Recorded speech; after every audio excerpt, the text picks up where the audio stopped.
The exit of Sheikh Hasina from Dhaka actually looks. বাংলার ছাত্র জনতার এই গণ অভ্যুত্থানে আমাদের কঠিনাট্যতা বেথা যেতে পারে না, কারণ স্বৈরাচার আবারও ফিরে আসতে পারে। স্বৈরাচার আবারও আসতে পারে মানে হলো আমরা তাকে আবারও আসার সুযোগ করে দিব। শুধুমাত্র এই কারণেই আমরা কঠিন সময় পার করছি এই মুহূর্তে। আমাদের এই সুযোগকে কাজে লাগিয়ে বিশেষ করে ভারত দুইভাবে কাজ করতে পারে। এর মধ্যে শুধুমাত্র সংখ্যালঘু না, আরও অনেক বিষয় আছে। শেখ হাসিনাকে যেখানে কমফোর্ট জোনে রাখা হয়েছে, ঠিক একইভাবে পলিটিক্যাল ড্যাটি গেম খেলে আবারও ক্ষমতায় আনা হতে পারে, অথবা নিজেরাই হুট করে কোনো ভুল সিদ্ধান্ত নিয়ে বসা।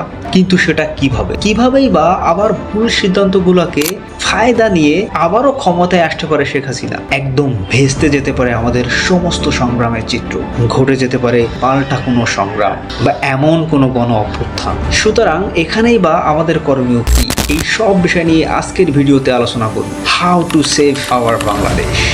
শুরুতেই নজর দেওয়া প্রয়োজন, আবারও স্বৈরাচারের পক্ষে কি পাল্টা অভ্যুত্থান সম্ভব, যেখানে শেখ হাসিনা একদম ঠান্ডা মাথায় সেফ জোন দিয়ে দেশ পলাতক হয়েছে, সেখান থেকে কি আবারও ফিরে আসা সম্ভব? তাছাড়া পরবর্তীতে কি তার আসার কোনো সুযোগ আছে? যে হ্যাঁ, তার সুযোগ আছে। উত্তরে আমি বলবো হ্যাঁ, তার ফিরে আসা সম্ভব। কারণ ইতিহাস বলে এমন অনেক বহুত নজির আছে যেখান থেকে বহু স্বৈরাচার পুনরায় ক্ষমতায় ফিরে আসছে। সুতরাং সেই আলোচনা একটু ভিন্ন। তাছাড়া বাংলাদেশের কোটা আন্দোলনকে বুঝতে হলে একটু শুরুর দিকে নজর দিলে আমরা পুরো ঘটনা বুঝতে পারব। যখন ছাত্ররা বাংলা ব্লকের সিদ্ধান্ত নেয়, তখন আওয়ামী লীগের নেতা বা মন্ত্রীরা তখনই বুঝতে পারলো এই আন্দোলন আর কোটা আন্দোলন নয়। যারা ছাত্রদের উপর ভর করে ব্যক্তিগত বা দলীয় স্বার্থ হাসিল করার জন্য এবং এর পরবর্তীতে সরকার দলীয় ছাত্রলীগ, এখানে রাজনৈতিক কোনো বড় শক্তি কাজ করছে যারা ছাত্রদের উপর ভর করে ব্যক্তিগত বা দলীয় স্বার্থ হাসিল করার জন্য, এবং এর পরবর্তীতে সরকার দলীয় ছাত্রলীগ সাধারণ ছাত্রদের উপর নির্যাতন করতে থাকলে এবং তারপর শুরু হলো আন্দোলনের নতুন মোড়, শুরু হলো পুলিশি তাণ্ডব।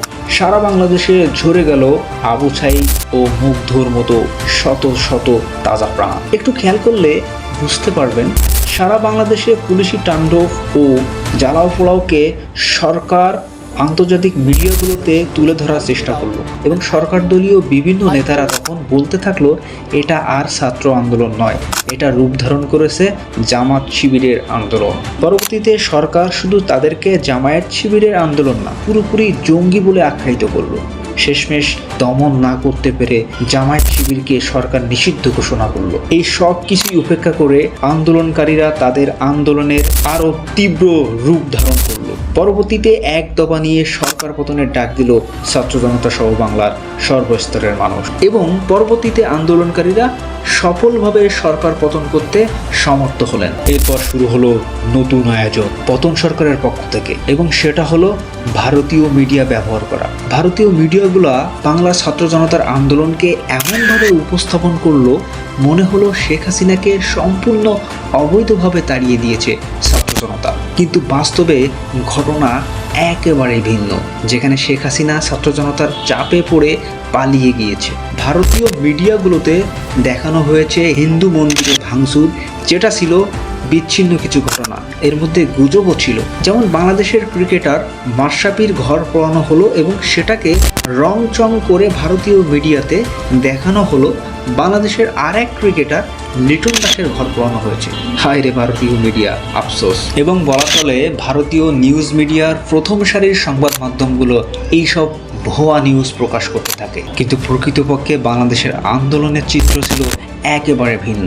অপরদিকে ভারতীয় মিডিয়াগুলোর অবস্থা দেখে মনে হলো নিজের ঘরের খোঁজ নেই, অপরের ঘরে গেছে বেড়া তুলতে। সুতরাং এই সব নিউজকে পুঁজি করে বিশ্ব দরবারে বাংলাদেশকে জঙ্গি আখ্যা দিয়ে আন্তর্জাতিক সাপোর্টে আবারও ক্ষমতায় আসা এবং সচেতন না থাকলে খুব বেশি কঠিন হবে না। ভারত চাইবে পুরো আওয়ামী লীগের সেন্টিমেন্টকে কাজে লাগিয়ে মিডিয়াগুলাকে কাভারেজ দিয়ে শেখ হাসিনাকে আবারও গদিতে ফিরিয়ে আনা। এ যেন আন্তর্জাতিক রাজনীতির কঠিন মারপ্যাচ। তবে ভিডিওর শেষে একটা কথা বলতে চাই, স্বাধীনতা অর্জনের চেয়ে রক্ষা করা কঠিন। তাই আমাদের উচিত হবে খুব দ্রুত বাংলাদেশের ঘাটতি কাটিয়ে নতুন বাংলাদেশ গড়ার।